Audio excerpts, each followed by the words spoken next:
Making bread is like performing a small miracle in your kitchen. With just a few simple ingredients, you create something delicious and satisfying. Bread is a staple food in many cultures, and for good reason. It's versatile, comforting, and oh so delicious. The smell of baking bread is enough to make anyone's mouth water. The crispy crust and soft, fluffy inside are a testament to the magic of baking. And the best part? Making bread from scratch is not as difficult as you might think. With a little patience and these simple instructions, you'll be baking like a pro in no time. So why not roll up your sleeves, put on your apron, and let's get baking. Before we begin our bread-making adventure, let's gather our essential ingredients. Don't worry, we only need a few simple things to create magic in the kitchen. Flour, the backbone of our bread, providing structure and texture. Water, the lifeblood of our dough, activating the yeast and bringing everything together. Yeast, the tiny but mighty ingredient that makes our bread rise and gives it that airy texture. Salt, the flavor enhancer, balancing the flavors and controlling the yeast's activity. These 4 ingredients are all we need for a basic loaf of bread. Later on, you can explore adding other ingredients like sugar, oil, or herbs for different flavors and textures. But for now, let's focus on mastering the basics. Accurate measuring is crucial for successful baking. Too much flour will make your bread dry and crumbly, while too little will make it dense and heavy. Use a kitchen scale for the most accurate measurements. If you don't have a scale, use measuring cups and spoons, making sure to level off the top for consistent results. Remember, baking is a science. Accurate measurements ensure your bread turns out perfectly every time.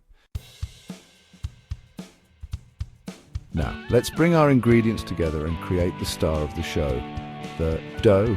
In a large bowl, combine the flour, salt, and yeast. Make sure the yeast is evenly distributed throughout the flour. Gradually add the water, mixing with your hands or a wooden spoon until all the ingredients are incorporated.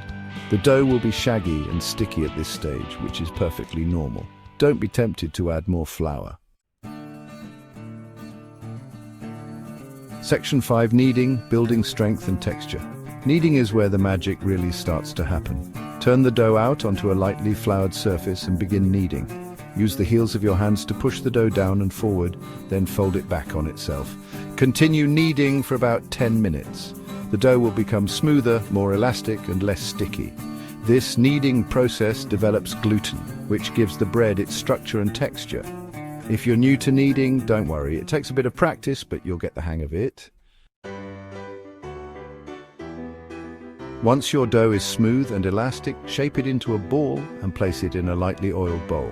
Cover the bowl with a clean tea towel or plastic wrap and let it rise in a warm place for about an hour or until it has doubled in size. This resting period, known as the first rise, is crucial as it allows the yeast to work its magic. The yeast feeds on the sugars in the flour, producing carbon dioxide bubbles that make the dough rise. After the first rise, punch down the dough to release any air bubbles. Turn it out onto a lightly floured surface and shape it into your desired loaf shape. You can make a classic round loaf, a baguette, or even rolls. If you're making a loaf, place it in a greased loaf pan. If you're making rolls, place them on a baking sheet lined with parchment paper. Cover your shaped dough with a tea towel or plastic wrap and let it rise for another 30 to 45 minutes, or until it has almost doubled in size. This second rise is important for achieving a light and airy texture. While the dough is rising, preheat your oven to the temperature specified in your recipe. A hot oven ensures the bread cooks evenly and develops a beautiful golden crust.